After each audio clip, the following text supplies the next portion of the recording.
Hi, everyone. Thank you so much for joining us for Remote-a-thon. Really excited to have Anna Cockle, who's the head of enablement at Envoy, with us today to talk about growing fast without the friction. This is going to be an interactive session, so we'll have some polls throughout. Really encourage everyone to take part in those polls, and then also feel free to send over any questions that you have throughout the presentation. And then we'll be answering those at the end. So you can use the Zoom chat to do that. Um, so to get started, okay. My name is Sydney Sundell. I'm a product marketing manager at Guru, and I'll be chatting with Anna today, kind of guiding some conversation. And I will kick it over to Anna to introduce herself. Thanks, Sydney. Hi, everybody. I'm Anna. As already mentioned, I'm at Envoy currently as the head of enablement, and I've been there for about 3 years. And before that, I was at Intercom, one of the first salespeople there, and then started the enablement team there as well. So I've been part of a few fast-growing companies over the past several years, and I'm excited to talk about some of the things I've learned. Awesome. Great. And as we kick things off, just a quick reminder that Remote-a-thon is a series of interactive talks with leaders like Anna across knowledge management, CX, sales enablement, and more. So this recording will be available after today's session, but we have lots of other sessions that are going to be available after this as well. So please check those out after today's session. All right, so to get started, Anna, I would love to talk a little bit about what it was like to see the sales and success team at Envoy scale from 5 to over 90 in just 2.5 years. What was that experience like? Yeah, it's been a wild ride. It's been super exciting. I think, the main thing that has remained constant through this period of extreme growth is change. Throughout this entire process, everything was constantly changing. Especially in the beginning, we would put in a new process. It felt like every day, but definitely every week, or we were replacing processes. And then with all this changing that was going on, we started to have these realizations of how we were actually communicating to the team. So if we go to the next slide. Um, we thought that we had all of this nailed. We thought that we were doing just fine as things were changing and everybody knew what was going on and keeping up. But as the team grew, we realized that we weren't doing this as well as we thought. And so we hadn't really evolved what our communication process was going to be.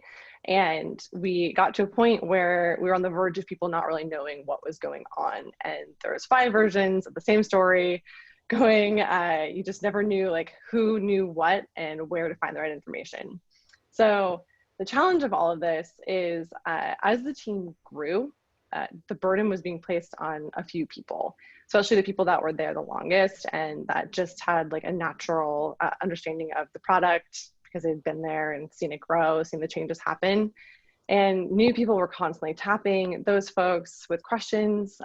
So you couldn't really, one, control the version that was out there because it just depended on who you asked and what information they had the latest. And so you didn't really know what was up to date. And there wasn't a centralized place for this information to live. So the documentation was all over the place. It was in people's emails. It was in Google Docs. It might be saved to somebody's computer. And all of this coupled together as you're experiencing this explosive growth really added to a feeling of friction across the team as we grew. So what really, I think, what was at risk here is at the surface, this just seems like a giant headache, and it was. But it goes deeper than just figuring out like how to better communicate across the team. We were seeing a lack of efficiency on both the sales and success teams. One, because people couldn't find the right information to share with their customers. And then 2, people that were being tapped to answer questions all the time, they couldn't focus on their core jobs. And people that were looking for the answers to the questions couldn't focus on their core jobs either. So all of this lack of efficiency can kind of lead to lost revenue because salespeople aren't able to talk to more customers, lower customer satisfaction, which can lead to churn. So this was a big problem that we really needed to fix and fast. Yeah, thanks for sharing that. I mean, I think that a lot of us are, feeling the change that comes with moving towards remote work and And also scaling is, another challenge in and of itself when it comes to communication. So I'm sure all of us can empathize with that. So yeah, next we're going to launch a poll to the audience. So I'm going to go ahead and launch this now, but we're curious how your teams are communicating important information and process changes throughout times of growth and scaling. So we'll give everyone a minute or two to answer there, but yeah, please respond to that poll in Zoom. But we have a couple options here. So I'm excited to see what everybody says. yeah, really excited. Okay, so we have a couple answers coming in. Um, So yeah, it looks like so far most people have. Oh, it just went to even. Looks like some people have a company strategy in addition to a team strategy. 50-50 with having a company comm strategy for org-wide announcements, but maybe not anything on the team level. Yeah, that's really interesting and great to see too, that people have strategies in place. So awesome. Yeah, I know. I'm pretty glad that we're not seeing anybody here that has nothing. Yeah. Yeah, that's a difficult place to be in. So that's great. Well, all right. I'm going to go ahead and stop that poll. Uh, out of that. Cool. All right. So transitioning a bit, why do you think communication is so important in this scenario? And looking back, are there things that you would do differently as the team scaled up, knowing what you know now? Yes, absolutely. So I'll start with why I think communication is important. Reflecting on this and just thinking through this whole, how we did it, how we're doing it now, I really think that communication is the cornerstone to building a high performing team during a period of growth, but really any time. As we've said, like really great communication helps reduce friction across the teams because you're keeping people aligned, but you're also keeping people informed of the most up-to-date information. And you're creating a process to make sure that everybody knows that they can get the answers to their questions and how to get the answers to their questions. And this becomes something that is predictable. They don't have to worry. They don't have to question, where to go, what is the message that they're trying to find. So having all of this together, I think just really like smooth things out when everything can feel like really chaotic and crazy. As far as things that I would do differently, this was a fun thing to reflect on for me. I think, so I'll talk about the strategies that we have used to build our communication plan and process at Envoy in a second. But one of the things that I would really do differently looking back is just practice more empathy and acknowledge that not everybody is going to receive information the way that I do, and that everybody is going to receive information differently. So just understanding that from the beginning would have helped me a lot. And I think just taking a pause to reflect on that in the moment is also really helpful. For example, I mentioned, I send out a lot of emails, and this is sort of my primary form of communication with the team as it's growing, and especially when you've got people in different locations across the country and the world. But one time at the beginning of Envoy, my time at Envoy, I sent out an email with a ton of information. And this was when things were changing all the time. And so I had, new process updates, new customer facing information. And I was honestly very proud of this email. It was very well formatted. But 5 minutes later, somebody tapped me on the shoulder and asked me a question. And I knew that the answer to their question was in the email that I had just sent. And so obviously they hadn't read it. And rather than getting frustrated at this, I would take a step back and just reflect on, okay, they're not reading my emails, or they haven't read this email yet. How else can we reach this person and make sure that they're getting this important information? So I think, really considering what other formats are available and taking into consideration other people's needs is one of the biggest things that I think I would do differently and continue to strive to do today. Definitely. Yeah, I think we can all relate to the feeling of, I just sent you an email. I can totally empathize with that. Great. All right. So we have another poll for the audience. I'll go ahead and launch that now if I can get the Zoom bar to pop back up. Yeah, so we're curious to know from your team, what do you or your company do to stay aligned when it comes to team-wide priorities? And I apologize, I'm struggling a bit with the Zoom pop up. There we go. Um,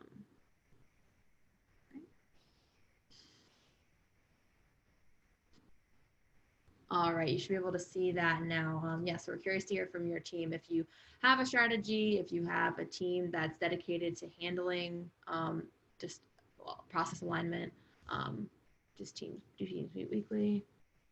Okay, looks like we're getting some different answers in here. Okay, management team meets weekly seems to be the winner right now. And for some teams, it's a company-wide priority. That's great. Awesome. And some teams have a dedicated team to handle it. Again, no one's saying no, so this is Okay, I love it. That's great. That's great news. that's awesome. Great. I think management teams meeting is super important too, especially cross-functional management teams. So that's great if people are doing that. Yeah, for sure. All right, I think we have all of our votes in, so I'm going to go ahead and end that. All right, so transitioning a bit, and a next question for you. What strategies have you used throughout to minimize friction as your team has scaled, and how have those strategies changed as your team has grown or experienced interruptions over time? Absolutely. So I think one of the things that we did, if you go to the next slide, we really considered, like I said, all the different formats that we could deliver information. And about a year ago, we created one source of truth for all of our documentation. It's Guru. And in this has helped a ton, I think, in up-leveling all of our communication. So sending out a bi-weekly newsletter by email, that's something that I still do. But all the information there is pointing back into Guru, so people know that they can find that information later if they don't say that email, or if they have a question at some point and they're not really sure, where that information might live. They just go straight to Guru. The other thing is we've adopted this whole did you look in Guru first response. This is part of our initial rollout, and we've continued this to this day. And this has helped a lot in terms of making sure that people, again, try to help themselves before they're going to their teammates or this person sitting next to them. And I'll talk in a second about how this has sort of helped me with times like now or for remote. But just from the very beginning, this has really helped with just making sure that everybody knows where to find those answers. And then the last couple of things that we did were making sure that we're reiterating this message in person at team meetings. So if we're having a sales and success team-wide meeting, I would go up and talk about the top priorities that might have been communicated in the latest newsletter. And the last thing too is just leveraging the managers to make sure that they're helping to amplify the message, so that in their one-on-ones or their individual team meetings, if I'm not there or somebody from my team wasn't there, they were helping to just kind of spread the word and reiterate that this information is important and here's where you find it. And I think, so what this did for us really, if you want to go to the next slide, this helped us build trust across the teams. And so, like I said at the beginning, this was deeper than just figuring out a communication process. This really, really helped us be thoughtful about our approach and build trust between two teams that are kind of focused on the same goal, which is making sure that our customers are satisfied and that they're staying with us for the long term. And one thing I'll say here too is that at every stage of growth, you have to reevaluate what you're doing and if it's still working. And we've made tweaks along the way, and we're still continuing to make tweaks and seeing what we need to change and how it needs to be updated. But some of the things that we've seen so far and what we've implemented is that, one, people really trust information that they're getting. They know it's up to date. We've seen 100% adoption of Guru across our customer-facing teams, which is fantastic. I am very pleased to see that all the time. And this ultimately has let people focus on their core jobs. And so our customer satisfaction has stayed super high. This means that our customers are less likely to churn. Our salespeople are able to focus on taking more sales calls. They're not hunting down the most up-to-date information. They know exactly where to go to find it. They've heard it multiple times. And across the team, an emotional improvement is it's just less of a burden on those individuals that were getting tapped all the time. So the process has helped sort of reinforce that behavior across the teams, and everybody knows that they're going to get those answers to their questions. Yeah. And then I know you asked about remote work too. Um, and one of the things is Guru, like I said, is huge for helping us just like keep all of this up to date and running smoothly.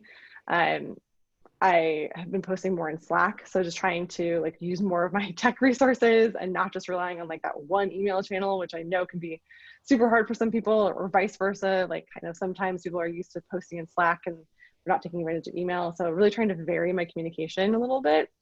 And then looking to like evaluate other solutions to break up the way that we're communicating. So not just doing Zoom meetings, not just doing written communication, but maybe some like pre-recorded videos, things like that, so we can get over that Zoom fatigue.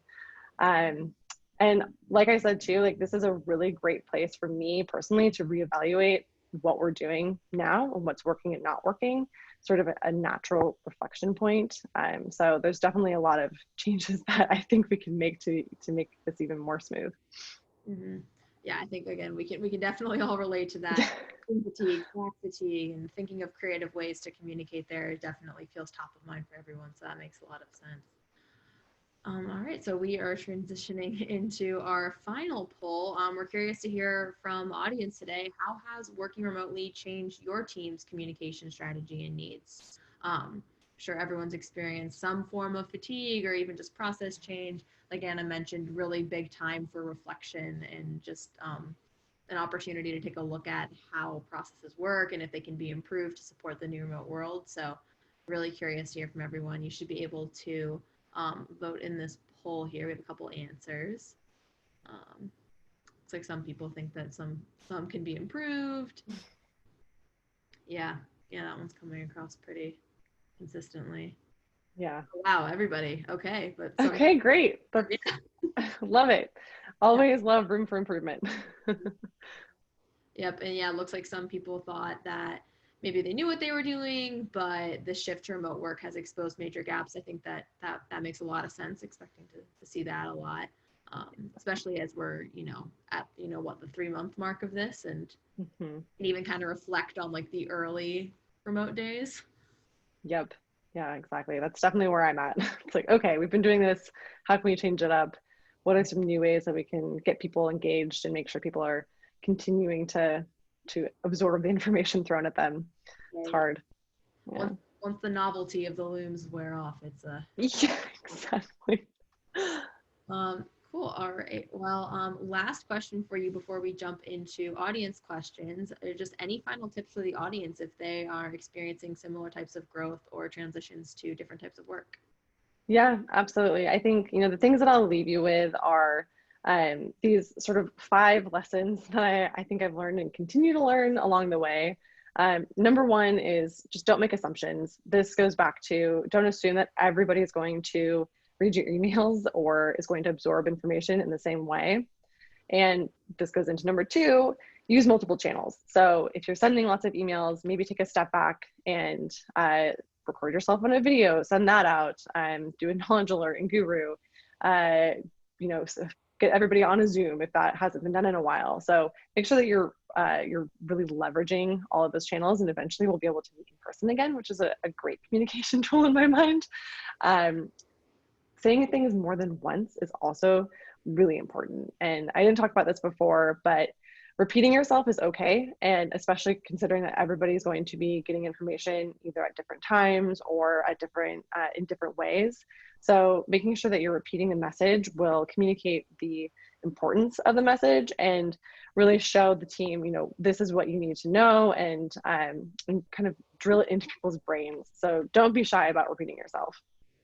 And then using your resources. And this means not just your tech resources, but also people. So for me, this was a big lesson learned where I didn't just have to do the communication myself. I can also go to management team or cross-functional partners and make sure that, leveraging them and their voices so that it's not all just coming from me and my enablement team. And the last thing is just remember, it's never going to be perfect. For me, this is hard as a perfectionist, but it's a constantly evolving process. And if you keep iterating and keep evaluating what's working and what's not working, you're just going to keep getting better and better. So it's a gentle reminder for anybody like me. Definitely. And then I think the last thing is communication doesn't just happen. You have to be thoughtful about it, and don't just assume that it's, everybody's just going to find out the information that you want them to know. But if you're really intentional and thoughtful about the way that you do this, then you're going to be able to grow your team and experience this explosive growth that everybody wants without all that extra friction. Definitely. Awesome. Well, thank you so much, Anna. We're going to transition into audience questions now. Just Right. as a reminder for anyone who's following along at home, feel free to add some questions to the chat, and we are happy to take those as they come in. But we do have a couple to kick us off. So first one that came in is, why is it important to have enablement for customer-facing teams besides sales? This is a great question. I think for me, the importance of having enablement across the entire customer facing team is that you're keeping the customer experience consistent. And so this really helps with just making sure that all the information from, the moment a customer touches your product or touches your website, all the way through to how they interact with their support team feels the same and doesn't feel like jerky or, like some teams are operating on a totally different planet. So having that centralized really, really helps with that. Got it. Yeah, that makes a lot of sense. Another question for you. For newer employees, how do you build muscle to enforce them looking into Guru first? Yeah, this was a big thing for my team, and this is this is huge. I think the first thing is we start with training, and so my team has done a really good job of training everybody new on what Guru is from day one. And they do this through like specifically walking through the tool itself, and then also putting all of the onboarding information into Guru. So when they want to find new or, new slide decks or information that might have been covered in an in-person session, they can go into Guru and they start to build that muscle from the very beginning. And they know that this is a trusted resource for them. And it also just goes with, reminding people. So if people have questions and you know that the answer is in Guru, just that gentle nudge of, have you checked in there? And they start to do it more naturally. Got it. And then we had a question that follows that one up a little bit, but how did you kind of drill in for newer people that Guru is important for onboarding, and was there any resistance from teams early on? Oh, that's a really good question. And I would say generally no. I think so. The no resistance for the most part. I think people saw the value of it once we got the information in there, and I will credit my team of doing a fantastic rollout. It was very, very well thought out and very well communicated as well in terms of, this is what we're doing. Here's why it's important for you, and here's information you can find there. So that helped a lot with getting the adoption from the beginning. I see Brianna giving a thumbs up. Kudos to you. And so I think, I think that the main thing was just sort of like shifting people's behavior from not knowing where to go. And so just like that auto response to posts in Slack, and just being really diligent as an enablement team, and then also having stakeholders kind of planted in each of the teams to say, if somebody is asking a question in Slack and we know that it is in Guru, remind them to look in Guru first. And then if it's not there and they can't actually find it, then we'll evaluate it then. Mm-hmm. Mm-hmm. Yeah. That makes a lot of sense. We also had a question around friction. So you say that this helps avoid friction, but is there an example of when there was friction between the teams? And then we had a similar question around prioritization, the needs between the different teams that you support. Yeah, this is, of course, there was friction.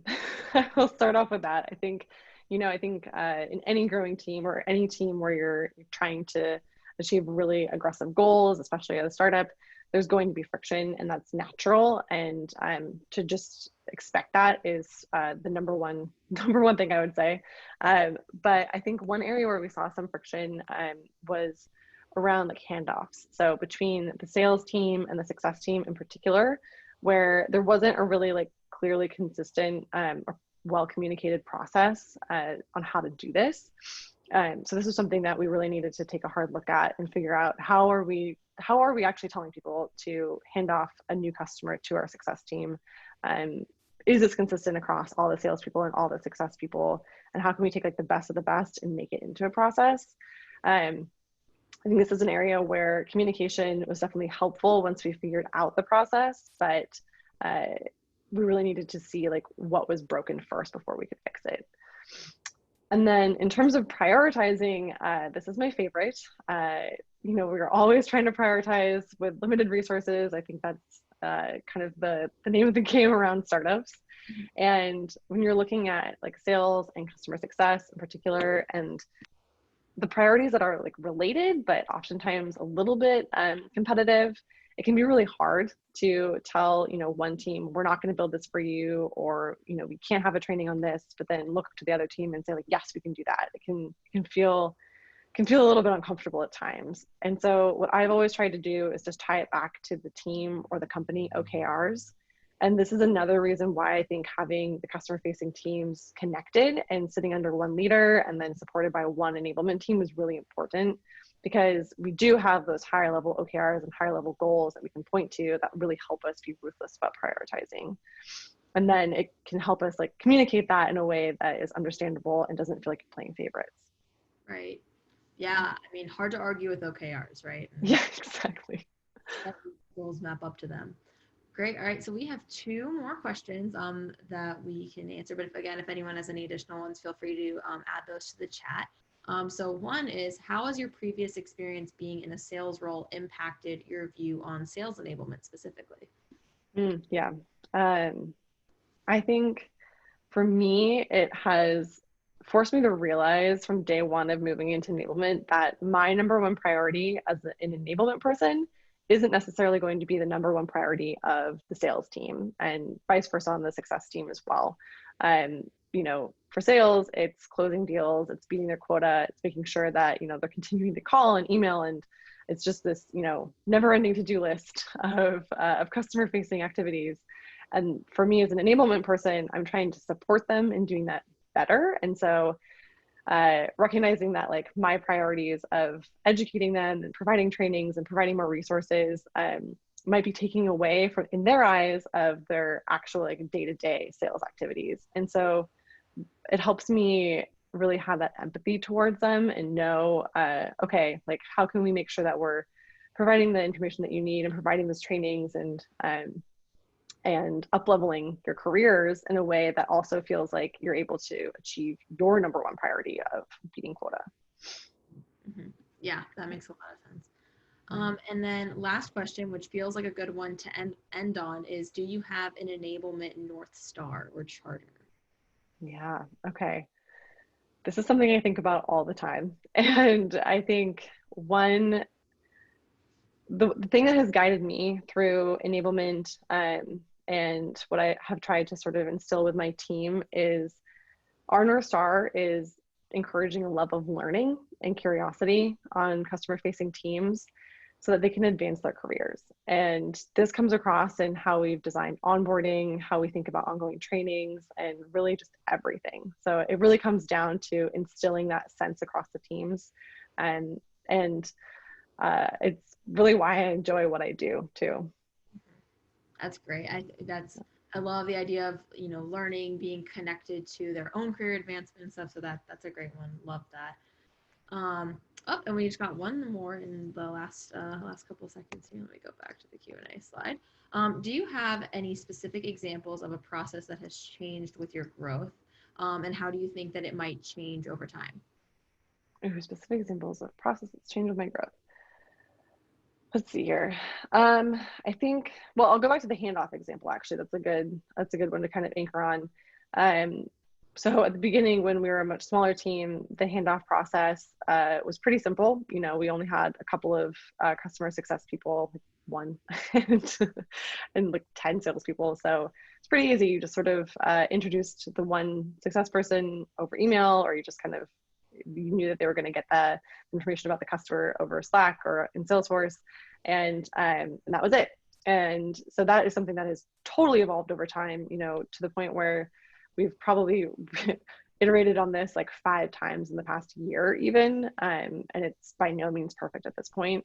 And this is something that I see as we keep growing and continue to expand our team globally, that we'll have to keep iterating on. That is like the number one thing of like that cross team communication. I think if you were to like bucket it into a bigger thing that we have to keep working on process wise, that is a big focus of mine. Yeah, that makes sense. And yeah, I mean, you said it changed 5 times over the past year. I'm sure that it continues to change on the daily. So Yes, exactly. awesome. Great. Well, oh, slides are being a little wonky here. Well, it looks like those are all the questions we have. So wanted to thank everyone again so much for joining us today. A couple housekeeping notes here. Please join our Guru community on Slack. It's a great way to connect with other Guru users and admins, provide feedback and all kinds of great stuff like that. So you can use the link there. You can also catch up on all of our upcoming events and webinars at events.getguru.com. This is also where you can sign up for additional Remote-a-thon sessions that we are holding throughout the summer. So if you want to take part in more of these sessions, it's a great place to learn more about them and get involved. And then lastly, you can watch all of our Remote-a-thon and Remote-a-con sessions at remoteacon.getguru.com. And those are, again, just great places to learn more about everything from knowledge management, CX, sales enablement, and more. So lots of wonderful resources there. And on that note, I want to thank Anna again so much for sharing all of your tips on growing fast without friction today and for joining us. And thank all of you for being a part of today's session. Thanks for having me. This was great. Of course.